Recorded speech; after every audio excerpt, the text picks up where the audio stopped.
अस्सलामुअलैकुम। Reference images या details dimension जो हैं अगर आपके पास मौजूद नहीं है तो आप कम्प्लेक्स मॉडलिंग जो है बिल्कुल भी नहीं कर सकते। आज का मेरा ये ट्यूटोरियल रेफरेंस इमेजेस के ऊपर है कि किस तरीके से कम्प्लेक्स मॉडलिंग स्टार्ट करने से पहले आप रेफरेंस इमेजेस अपने 3D सीन के अंदर अलाइन करेंगे। डिटेल से हम रेफरेंस इमेजेस की प्रॉपर्टीज़ देखेंगे और इसकी अलाइनमेंट करेंगे।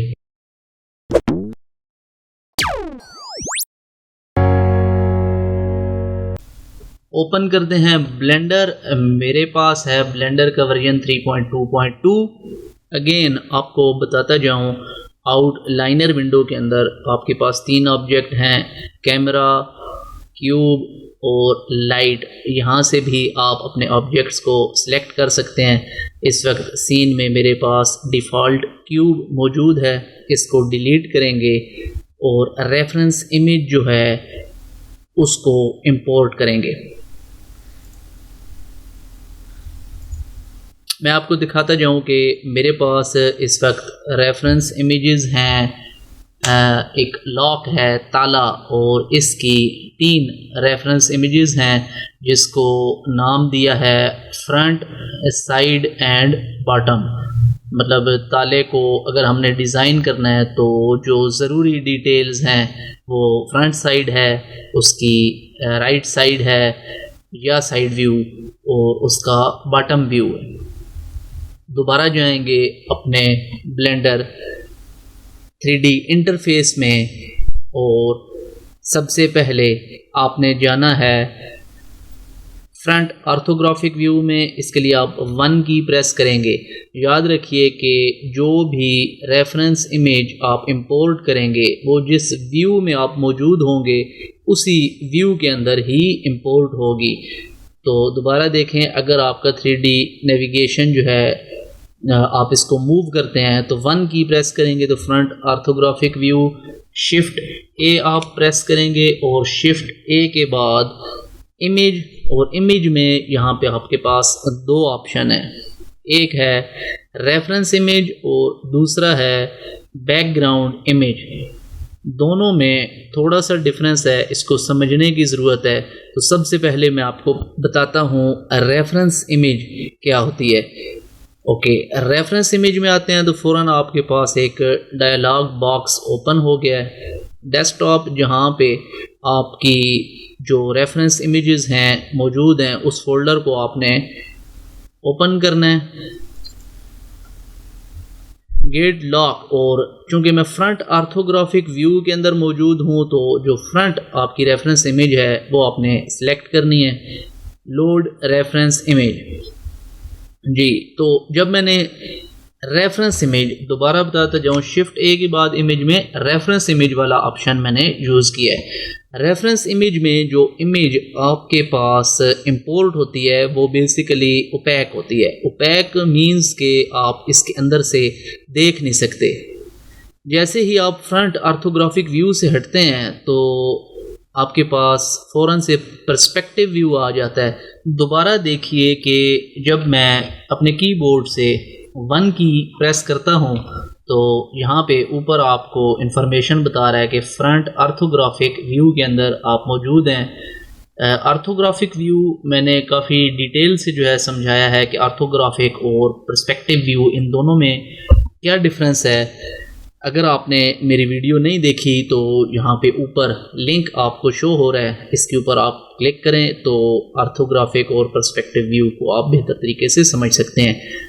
अगर मैं मिडल माउस बटन दबा के देखें अपना ऑर्थोग्राफिक व्यू, जैसे ही मिडल माउस बटन दबा के मैं नेविगेट करता हूँ 3D व्यू को तो यहाँ पे ऊपर आप देख सकते हैं दोबारा पर्सपेक्टिव व्यू हो गया।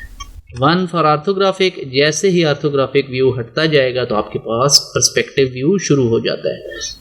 ओके, फ्रंट ऑर्थोग्राफिक व्यू में रहते हुए मैंने ये इमेज जो है इसके अंदर इंपोर्ट किया तो ये फ्रंट ही ऑर्थोग्राफिक व्यू में आई है। अगर मैं 3 की प्रेस करूँ तो राइट साइड से आप देख सकते हैं यहाँ पे इमेज ज़रूर मौजूद है लेकिन ये हमें नज़र नहीं आ रही। क्यों? क्योंकि ये फ्रंट ऑर्थोग्राफिक व्यू से हमने इंपोर्ट की थी, तो बिल्कुल पैरेलल फ्रंट ऑर्थोग्राफिक व्यू के ये इंपोर्ट हुई है एट द पॉइंट जिस जगह पे हमारा 3D कर्सर था। अगर आपका 3D कर्सर जो है वो ओरिजिन पे मौजूद नहीं है, फॉर एग्जांपल किसी और पॉइंट पे मौजूद है, तो ये मैंने आपको बताया था शिफ्ट एस और आपने प्रेस करना है cursor to the world origin, first वाला जो ऑप्शन है आपका, तो ये दोबारा ओरिजिन जो है वर्ल्ड का उस पर चला जाएगा। तो हम डिस्कस कर रहे हैं कि इमेज के अंदर रेफरेंस इमेज का जो ऑप्शन है कि रेफरेंस जो इमेज है वो ओपेक इमेज होती है, मतलब इसके अंदर से आप व्यू नहीं कर सकते। मैं इंपोर्ट करता हूँ मैश और बेसिक क्यूब, तो आप देख सकते हैं कि क्यूब भी बिल्कुल सेंटर में ओरिजिन के अंदर हमने इंपोर्ट किया है, तो ये इमेज इसको कट कर रही है हाफ, बिल्कुल हाफ एक साइड पे है, हाफ एक साइड पे है। जो बैक वाला इसका पोर्शन है वो हम नहीं देख सकते, क्यों? क्योंकि वो इमेज के पीछे छुप गया है, और जो फ्रंट है वो हमें नज़र आ रहा है। इसी तरह अगर मैं जी की से मूव करूं, जी प्रेस करेंगे साथ ही वाई, ताकि वाई एक्सिस के ऊपर ये अलाइन हो जाए, तो आप देख सकते हैं जब ये इस इमेज के आगे है तब तक हम इसको देख सकते हैं, और इमेज के पीछे जाएगा तो ये हाइड हो जाएगा, अब हम इस ऑब्जेक्ट को नहीं देख सकते। 1 की प्रेस करता हूँ ऑर्थोग्राफिक व्यू, तो वो जो क्यूब है वो इस इमेज के पीछे है, वो अब हमें नज़र नहीं आ रहा। अगर आप रेफरेंस इमेज में कोई भी मॉडलिंग करना चाहते हैं तो एक तरीका तो ये है कि जी वाई आप रेफरेंस इमेजेस को थोड़ा सा जो आपका मॉडल है उससे पीछे अलाइन कर दें, और फिर आप इसके ऊपर जो है काम कर सकते हैं। दोबारा आप इसको सेंटर में ले आएँ, shift S cursor to world origin and shift S selection to cursor, जो आपने सेलेक्ट की हुई है ये 8 जो है ये सिलेक्शन को वर्ल्ड ओरिजिन पे ले आएगा। 1 ऑर्थोग्राफिक व्यू, तो ये फ्रंट इमेज है। अच्छा, जो इमेज आपकी रेफरेंस इमेज है ये मैटर नहीं करता कि कितने ज़्यादा डिस्टेंस पे आपने रखी है। अगर मैं देखें डिस्टेंस बढ़ा देता हूँ, ऑर्थोग्राफिक व्यू से जब भी आप इसको व्यू करेंगे तो आप देखेंगे कि बिल्कुल एक्यूरेट जो पैरेलल व्यू है इमेज का वही आपको नज़र आएगा। फॉर एग्जांपल मैंने एक रफ सा स्केल कर दिया है ऑब्जेक्ट को रेफरेंस इमेज के फ्रंट पे, तो अब देखें अगर इसको मैं मूव करके करीब भी ले आऊँ तो भी जब मैं 1 ऑर्थोग्राफिक व्यू से व्यू करूँगा तो ये बिल्कुल उसी जगह पे मौजूद है। तो मैटर नहीं करता कि कितना ज़्यादा जो है वो डिस्टेंस है, जितना भी डिस्टेंस हो जाए 1 से आप जब भी इसको फ्रंट से व्यू करेंगे तो हमेशा जो है पैरेलल व्यू आएगा इमेज का, और आप यहाँ पे कंस्ट्रक्शन कर सकते हैं। तो ये तो है रेफरेंस इमेज। डिलीट करते हैं रेफरेंस इमेज को, और ये जो ऑब्जेक्ट है इसको भी डिलीट करते हैं। एक ज़रूरी बात जो मैं आपके साथ शेयर करना चाहूँगा, शिफ्ट ए और आप इंसर्ट करें मंकी, तो ऑर्थोग्राफिक व्यू में जब आप 1 की प्रेस करते हैं तो ये फ्रंट ऑर्थोग्राफिक व्यू है, और 3 जो है साइड ऑर्थोग्राफिक व्यू, इसी तरह 7 जो है ये टॉप का orthographic view. 3 1 front, 7 top orthographic view. ये जो नम पैड में आपके पास ऑप्शन है ये आप इस्तेमाल कर सकते हैं। तो अगर बिल्कुल आपने अपोजिट इनकी व्यू देखने हैं, मतलब फ्रंट 1 है और बैक से आप किस तरह व्यू करेंगे, तो आप कंट्रोल की प्रेस करके 1 प्रेस करेंगे तो ये बैक से आपको व्यू दिखाएगा। इसी तरह आप अगर कंट्रोल 7 करेंगे तो टॉप के जो अपोजिट है, मतलब हेड था, तो अब ये जो इसकी चिन है उस साइड से हम जो है इसको व्यू कर सकते हैं। इसी तरह 3 जो है राइट साइड है, तो लेफ्ट साइड ऑफ फेस आपने व्यू करना है, तो कंट्रोल 3 जो है ऑप्शन आप यूज़ करेंगे। दोबारा जाते हैं फ्रंट में और इसको डिलीट करते हैं। शिफ्ट ए, इमेज में जाएंगे, रेफरेंस इमेज, फ्रंट। अब देखें मैं फ्रंट ऑर्थोग्राफिक व्यू के अंदर मौजूद नहीं था, तो मैंने जैसे ही इंपोर्ट की, जिस व्यू में मैं मौजूद था बिल्कुल उसके पैरेलल ये इमेज जो है ये इंपोर्ट हुई है। ये देख सकते हैं आप कि एक्स वाई या जी किसी के भी अलाइन नहीं है, ये रैंडम जो है जिस व्यू में मौजूद था उसमें इंपोर्ट हुई है। तो हमेशा इमेज को इंपोर्ट करने से पहले जिस व्यू में जो इमेज हमने इंपोर्ट करनी है उस व्यू में रहना ज़रूरी है। शिफ्ट ए, रेफरेंस और फ्रंट,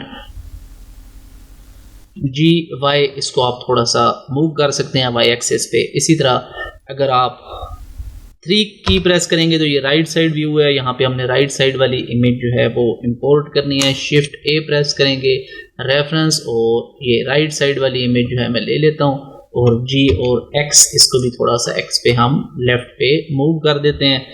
7 फॉर टॉप, और टॉप हमारे पास नहीं है, हमारे पास बॉटम इमेज है, तो कंट्रोल 7 प्रेस करने के बाद इमेज रेफरेंस इमेज और ये बॉटम की इमेज जो है आपने इंपोर्ट कर दी है। GZ इसको थोड़ा सा Z एक्सिस पे हम मूव कर देते हैं।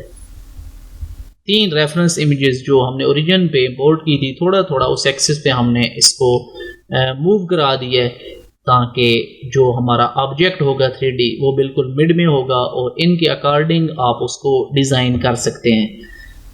लेट्स सपोज मैं हम लेता हूँ क्यूब, तो यहाँ पे 2 तरीके हैं।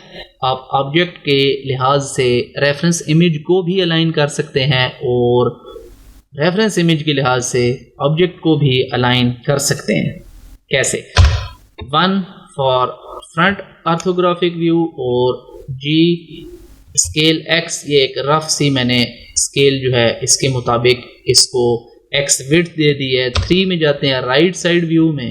अब मुझे नज़र नहीं आ रही पीछे वाली इमेज, तो Z की प्रेस करेंगे, वायर फ्रेम मोड में जाएंगे। तो ये अब आप हैं वायर फ्रेम मोड में। एडिट मोड में भी जाके कर सकते हैं और वैसे भी स्केल कर सकते हैं। स्केल, और ये देखें वाई एक्सिस आपको सामने नज़र आ रहा है, वाई साथ ही प्रेस करेंगे ताकि वाई पे इसका स्केल जो है वो लॉक हो जाए। तो वाई एक्सिस पे स्केल करेंगे और ये देखें ऑलमोस्ट एक रफ आइडिया मैं आपको दे रहा हूँ कि वाई एक्सिस के ऊपर जो है हमने इसकी जो विड्थ है वो भी हमने ऑलमोस्ट जो है एडजस्ट कर दिए। तो फ्रंट पे आप जाएंगे, फ्रंट चूँकि एक्स एक्सिस के ऊपर है तो उसमें कोई भी चेंजिंग नहीं आई, ना तो हमने इसको एक्स एक्सिस पे स्केल चेंज किया ना हमने जी एक्सिस पे चेंज किया, इसलिए ये फ्रंट वैसा ही है। और 3 में हमने सिर्फ इसका जो वाई एक्सिस था, वाई में इसकी विड्थ थी, उसको हमने सिर्फ जो है स्केल किया। अब देखें जी वाई, अगर वाई एक्सिस पे इस ऑब्जेक्ट को मैं थोड़ा सा हटा के भी किसी साइड पे रख दूं तो सिर्फ वाई एक्सिस पे मूव किया, तो फ्रंट साइड से आप देख सकते हैं कि एक्स और जी एक्सिस में कोई चेंज नहीं आया। 3 में जाएंगे, जी वाई आप इसके ऊपर इसको अलाइन कर सकते हैं। ओके, अब कंट्रोल 7 बॉटम व्यू है और यहाँ पे अब देखें, अगर मैं अपने ऑब्जेक्ट को रोटेट करता हूँ, फॉर एग्जांपल रोटेट जी 90, ठीक है, बॉटम के लिहाज से ये इस टाइम अलाइन तो हो गया है, लेकिन जब मैं फ्रंट व्यू में जाऊंगा तो चूंकि मैंने पूरे ऑब्जेक्ट को ही रोटेट कर दिया है तो उसका फ्रंट व्यू जो है वो भी गड़बड़ हो गया है। तो कंट्रोल जी करते हैं, दोबारा जो हमने चेंजिंग की थी वो रिवर्ट हो जाएगी।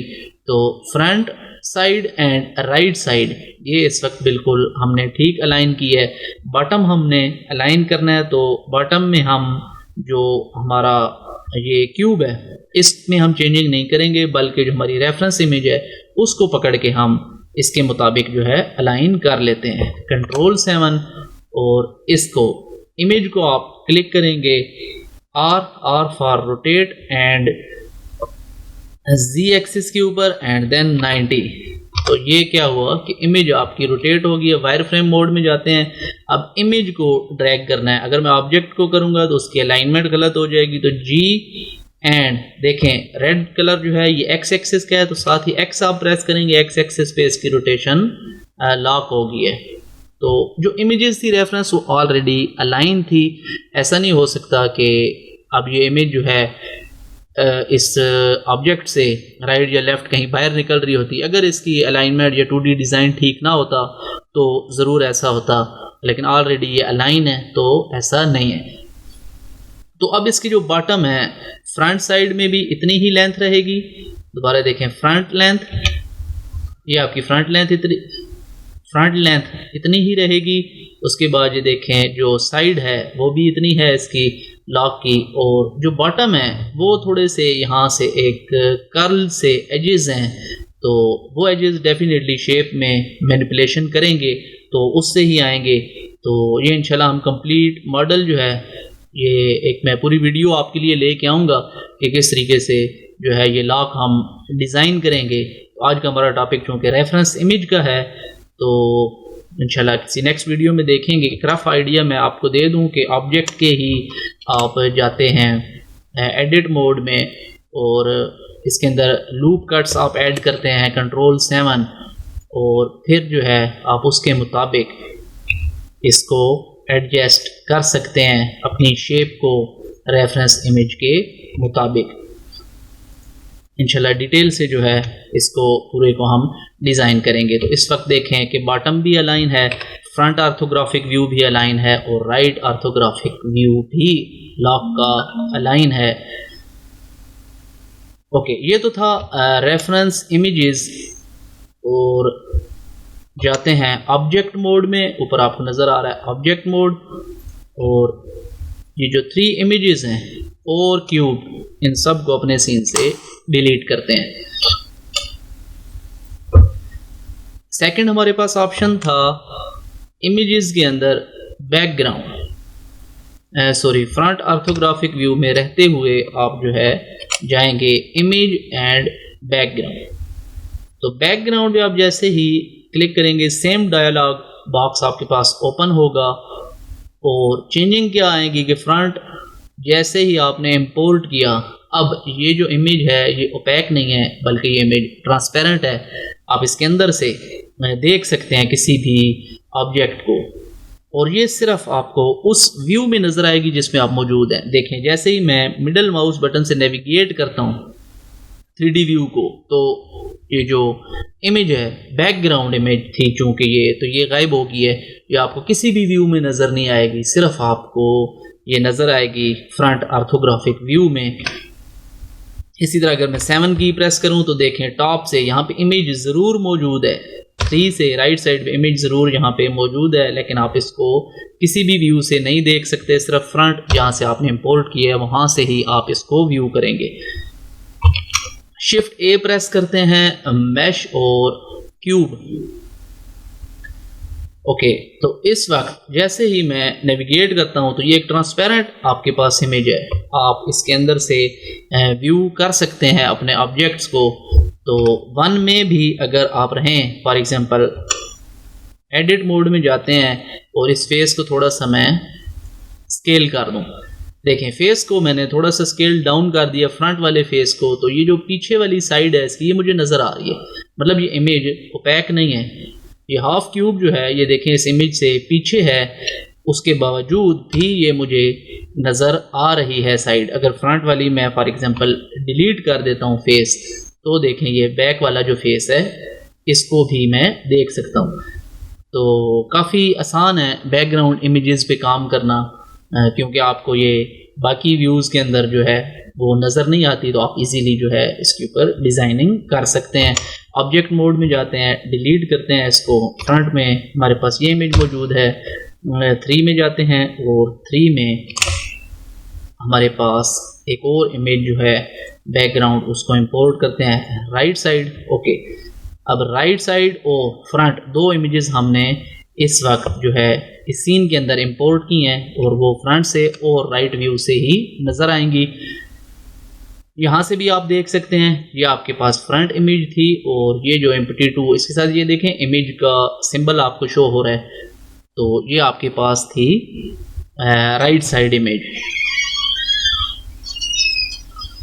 Front side and right side image. एक और इम्पॉर्टेंट बात कि इसकी प्रॉपर्टीज़ किस तरह आप चेंज करेंगे। फॉर एग्जांपल यहाँ पे हम एक क्यूब इंसर्ट करते हैं, और अब हमने इस इमेज के मुताबिक इसको मॉडल करना है। तो ये जो इमेज है चूँकि ये वाइट एरिया है, तो ये काफ़ी ज़्यादा जो है इंटेंसिटी है इसकी, तो आइज़ के लिए जो है ये कंफर्टेबल नहीं है। तो हम चाहते हैं कि इसको थोड़ा सा इसकी ट्रांसपेरेंसी जो है इसको हम कम करें। तो आपने इमेज के ऊपर जैसे ही क्लिक करेंगे, यहाँ पे ये राइट साइड पे देखें आपके पास ग्रीन सा ऑप्शन है ऑब्जेक्ट डाटा प्रॉपर्टीज़। तो जैसे ही कोई इमेज आप सिलेक्ट करते हैं तो वो इमेज की जो प्रॉपर्टीज़ हैं उसमें कन्वर्ट हो जाएगा।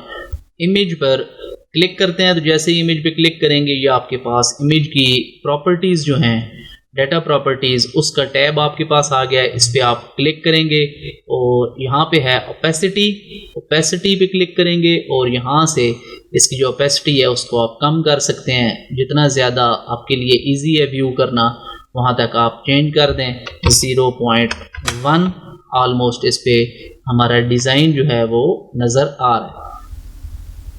तो इसके ऊपर अब हम काम कर सकते हैं GX, और अब आप अपने मॉडल को इसके मुताबिक जो है इसका साइज़, लेंथ, विड्थ चेंज कर सकते हैं। इसी तरह 3 पे जाएंगे तो इस इमेज की ओपेसिटी जो है वहीं पे मौजूद है, तो इसको भी थोड़ा सा ट्रांसपेरेंट करते हैं कि इमेज के ऊपर क्लिक करेंगे, ओपेसिटी का ऑप्शन आप चेक करेंगे और इस पर क्लिक करके 0.1, तो अब जो है काफ़ी इजी हो गया है कि आप जो है इसके ऊपर वर्कआउट कर सकते हैं इजीली।